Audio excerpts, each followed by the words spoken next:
महाभारत युद्ध आरंभ होने के ठीक पहले भगवान श्री कृष्ण ने अर्जुन को जो उपदेश दिया वो श्रीमद् भगवत गीता के नाम से प्रसिद्ध है। यह उपदेश गीत के रूप में दिया गया था, इसलिए इसे गीता कहा जाता है, तथा गीत के रूप में यह उपदेश भगवान श्री कृष्ण के द्वारा दिया गया था, इसलिए इसे भगवत गीता कहा जाता है। भगवत अर्थात भगवान और गीता अर्थात गीत। यह महाभारत के भीष्म पद का अंग है। गीता में 18 अध्याय और 700 श्लोक हैं।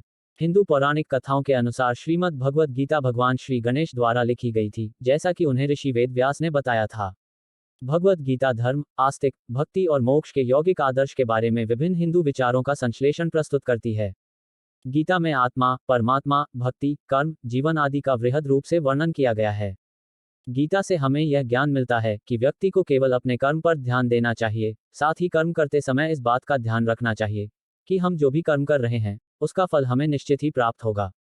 गीता पढ़ने वाले व्यक्ति को सच और झूठ, ईश्वर और जीव का ज्ञान हो जाता है, उसे अच्छे और बुरे की समझ आ जाती है। गीता पढ़ने से व्यक्ति का आत्मबल बढ़ता है और व्यक्ति साहसी और निडर बनकर अपने कर्तव्य पथ पर आगे बढ़ता है। रोजाना गीता पढ़ने से शरीर और दिमाग में सकारात्मक ऊर्जा विकसित होती है। जय श्री कृष्ण, जय श्री भागवत गीता जी। हेलो एवरीवन, कैसे हैं आप सब?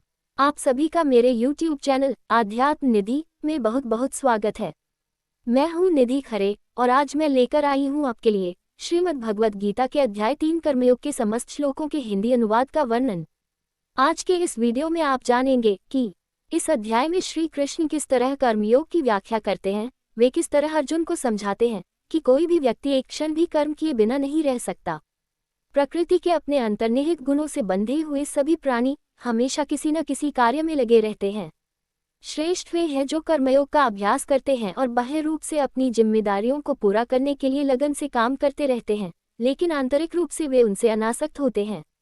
हालांकि पाखंडी बाहरी त्याग प्रदर्शित करते हैं, लेकिन आंतरिक रूप से अपनी इंद्रियों की वस्तुओं पर ध्यान केंद्रित करते हैं।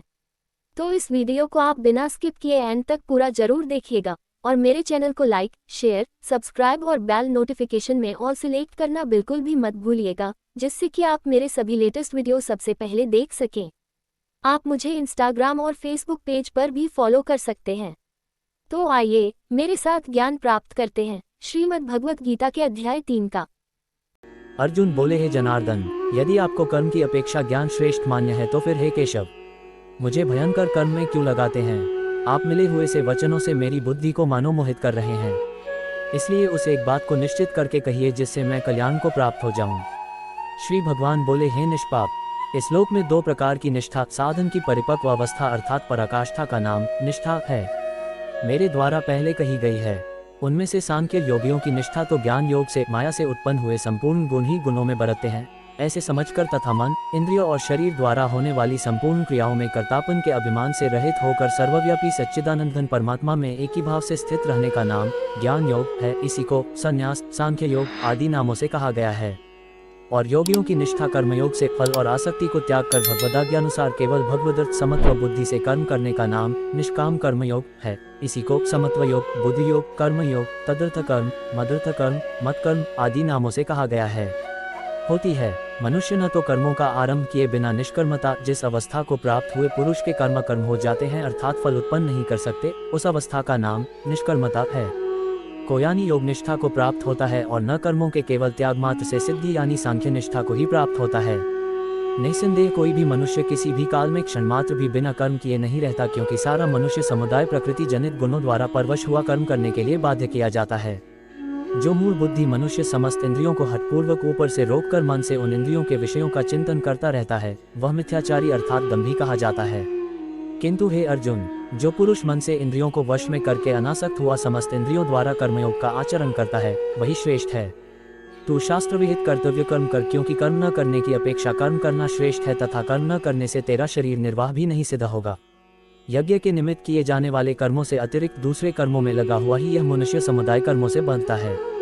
इसलिए हे अर्जुन, तू आसक्ति से रहित होकर उस यज्ञ के निमित्त ही भली भांति कर्तव्य कर्म कर। प्रजापति ब्रह्मा ने कल्प के आदि में यज्ञ सहित प्रजाओं को रचकर उनसे कहा कि तुम लोग इस यज्ञ द्वारा वृद्धि को प्राप्त हो और यह यज्ञ तुम लोगों को इच्छित भोग प्रदान करने वाला हो। तुम लोग इस यज्ञ द्वारा देवताओं को उन्नत करो और वे देवता तुम लोगों को उन्नत करें। इस प्रकार निस्वार्थ भाव से एक दूसरे को उन्नत करते हुए तुम लोग परम कल्याण को प्राप्त हो जाओगे। यज्ञ द्वारा बढ़ाए हुए देवता तुम लोगों को बिना मांगे ही इच्छित भोग निश्चय ही देते रहेंगे। इस प्रकार उन देवताओं द्वारा दिए हुए भोगों को जो पुरुष उनको बिना दिए स्वयं भोगता है वह चोर ही है। यज्ञ से बचे हुए अन्न को खाने वाले श्रेष्ठ पुरुष सब पापों से मुक्त हो जाते हैं, और जो पापी लोग अपना शरीर पोषण करने के लिए ही अन्न पकाते हैं वे तो पाप को ही खाते हैं। संपूर्ण प्राणी अन्न से उत्पन्न होते हैं। अन्न की उत्पत्ति वृष्टि से होती है, वृष्टि यज्ञ से होती है और यज्ञ विहित कर्मों से उत्पन्न होने वाला है। कर्म समुदाय को तू वेद से उत्पन्न और वेद को अविनाशी परमात्मा से उत्पन्न हुआ जान। इससे सिद्ध होता है कि सर्वव्यापी परम अक्षर परमात्मा सदा ही यज्ञ में प्रतिष्ठित है। हे पार्थ, जो पुरुष इस लोक में इस प्रकार परंपरा से प्रचलित सृष्टि चक्र के अनुकूल नहीं बरतता अर्थात अपने कर्तव्य का पालन नहीं करता, वह इंद्रियों द्वारा भोगों में रमन करने वाला पापायु पुरुष व्यर्थ ही जीता है। परंतु जो मनुष्य आत्मा में ही रमन करने वाला और आत्मा में ही तृप्त तथा आत्मा में ही संतुष्ट हो, उसके लिए कोई कर्तव्य नहीं है। उस महापुरुष का इस विश्व में न तो कर्म करने से कोई प्रयोजन रहता है और न कर्मों के न करने से ही कोई प्रयोजन रहता है, तथा संपूर्ण प्राणियों में भी इसका किंचन मात्र भी स्वार्थ का संबंध नहीं रहता।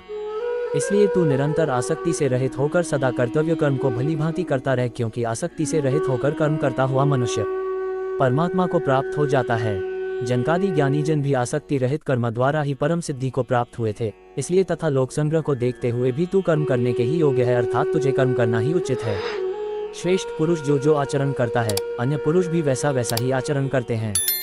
वह जो कुछ प्रमाण कर देता है, समस्त मनुष्य समुदाय उसी के अनुसार बरतने लग जाता है। हे अर्जुन, मुझे इन तीनों लोकों में न तो कुछ कर्तव्य है और न कोई भी प्राप्त करने योग्य वस्तु अप्राप्त है, तो भी मैं कर्म में ही बरतता हूँ। क्योंकि हे पार्थ, यदि कदाचित मैं सावधान होकर कर्मों में न बरतूं तो बड़ी हानि हो जाए, क्योंकि मनुष्य सब प्रकार से मेरे ही मार्ग का अनुसरण करते हैं। इसलिए यदि मैं कर्म न करूं तो ये सब मनुष्य नष्ट भ्रष्ट हो जाएं और मैं सिनकर्ता का करने वाला हूं तथा इस समस्त प्रजा को नष्ट करने वाला बनूं। हे भारत, कर्म में आसक्त हुए अज्ञानी जन जिस प्रकार कर्म करते हैं, आसक्ति रहित विद्वान भी लोक संग्रह करना चाहता हुआ उसी प्रकार कर्म करे। परमात्मा के स्वरूप में अटल स्थित हुए ज्ञानी पुरुष को चाहिए कि वह शास्त्र विहित कर्मों में आसक्ति वाले अज्ञानियों की बुद्धि में भ्रम अर्थात कर्मों में अश्रद्धा उत्पन्न न करे, किंतु स्वयं शास्त्र विहित समस्त कर्म भली भांति करता हुआ उनसे भी वैसे ही करवाए। वास्तव में संपूर्ण कर्म सब प्रकार से प्रकृति के गुणों द्वारा किए जाते हैं, तो भी जिसका अंतःकरण अहंकार से मोहित हो रहा है, ऐसा अज्ञानी मैं करता हूँ ऐसा मानता है। परंतु हे महाबाहो, गुण विभाग और कर्म विभाग त्रिगुणात्मक माया के कार्य रूप 5 महाभूत और मन, बुद्धि, अहंकार तथा 5 ज्ञानेंद्रियां, 5 कर्मेंद्रियां और शब्दादि 5 विषय, इन सब के समुदाय का नाम गुण विभाग है और इनकी परस्पर की चेष्टाओं का नाम कर्म विभाग है। के तत्व उपर्युक्त गुण विभाग और कर्म विभाग से आत्मा को पृथक अर्थात निर्लेप जानना ही इनका तत्व जानना है। को जानने वाला ज्ञान योगी संपूर्ण गुण ही गुणों में बरत रहे हैं, ऐसा समझकर उनमें आसक्त नहीं होता। प्रकृति के गुणों से अत्यंत मोहित हुए मनुष्य गुणों में और कर्मों में आसक्त रहते हैं। उन पूर्णतया न समझने वाले मंदबुद्धि अज्ञानियों को पूर्णतया जानने वाला ज्ञानी विचलित न करे। मुझ अंतर्यामी परमात्मा में लगे हुए चित्त द्वारा संपूर्ण कर्मों को मुझ में अर्पण करके आशा रहित, ममता रहित और संताप रहित होकर युद्ध कर। जो कोई मनुष्य दोष दृष्टि से रहित और श्रद्धायुक्त होकर मेरे इस मत का सदा अनुसरण करते हैं, वे भी संपूर्ण कर्मों से छूट जाते हैं। परंतु जो मनुष्य मुझ में दोषारोपण करते हुए मेरे इस मत के अनुसार नहीं चलते हैं, उन मूर्खों को तू संपूर्ण ज्ञानों में मोहित और नष्ट हुए ही समझ। सभी प्राणी प्रकृति को प्राप्त होते हैं, अर्थात अपने स्वभाव के परवश हुए कर्म करते हैं।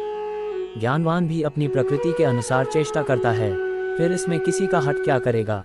इंद्रिय के अर्थ में अर्थात प्रत्येक इंद्रिय के विषय में राग और द्वेष छिपे हुए स्थित हैं। मनुष्य को उन दोनों के वश में नहीं होना चाहिए, क्योंकि वे दोनों ही इसके कल्याण मार्ग में विघ्न करने वाले महान शत्रु हैं। अच्छी प्रकार आचरण में लाए हुए दूसरे के धर्म से गुण रहित भी अपना धर्म अति उत्तम है। अपने धर्म में तो मरना भी कल्याणकारक है और दूसरे का धर्म भय को देने वाला है। अर्जुन बोले, हे कृष्ण, तो फिर यह मनुष्य स्वयं न चाहता हुआ भी बलात् लगाए हुए की भांति किससे प्रेरित होकर पाप का आचरण करता है। श्री भगवान बोले, रजोगुण से उत्पन्न हुआ ये काम ही क्रोध है। ये बहुत खाने वाला अर्थात भोगों से कभी न अघाने वाला और बड़ा पापी है। इसको ही तू इस विषय में वैरी जान। जिस प्रकार धुएं से अग्नि और मैल से दर्पण ढका जाता है तथा जिस प्रकार जेर से गर्भ ढका रहता है, वैसे ही उस काम द्वारा ये ज्ञान ढका रहता है। और हे अर्जुन, इस अग्नि के समान कभी न पूर्ण होने वाले काम रूप ज्ञानियों के नित्य वैरी द्वारा मनुष्य का ज्ञान ढका हुआ है। इंद्रियां, मन और बुद्धि ये सब इसके वासस्थान कहे जाते हैं। ये काम इन मन, बुद्धि और इंद्रियों द्वारा ही ज्ञान को आच्छादित करके जीवात्मा को मोहित करता है। इसलिए हे अर्जुन, तू पहले इंद्रियों को वश में करके इस ज्ञान और विज्ञान का नाश करने वाले महान पापी काम को अवश्य ही बलपूर्वक मार डाल। इंद्रियों को स्थूल शरीर से पर यानी श्रेष्ठ, बलवान और सूक्ष्म कहते हैं। इन इंद्रियों से पर मन है, मन से भी पर बुद्धि है, और जो बुद्धि से भी अत्यंत पर है वह आत्मा है। इस प्रकार बुद्धि से पर अर्थात सूक्ष्म, बलवान और अत्यंत श्रेष्ठ आत्मा को जानकर और बुद्धि द्वारा मन को वश में करके हे महाबाहो, तू इस कामरूप दुर्जय शत्रु को मार डाल। तो आज के इस वीडियो को मैं करती हूँ यहीं पर खत्म। आशा करती हूँ कि आपको श्रीमद् भगवत गीता के अध्याय 3 का संपूर्ण ज्ञान प्राप्त हो ही गया होगा। यदि आपको ये वीडियो अच्छा लगा हो तो इसे लाइक, कमेंट व शेयर अवश्य करें, और यदि आप मेरे चैनल पर नए हैं तो चैनल को सब्सक्राइब करके बेल नोटिफिकेशन में ऑल सिलेक्ट अवश्य करें, जिससे कि आप मेरे सभी लेटेस्ट वीडियो सबसे पहले देख सकें। तो जल्द ही मिलते हैं एक नए वीडियो में, तब तक के लिए गुड बाय, टेक केयर। जय श्री कृष्ण, जय श्री भागवत गीता जी।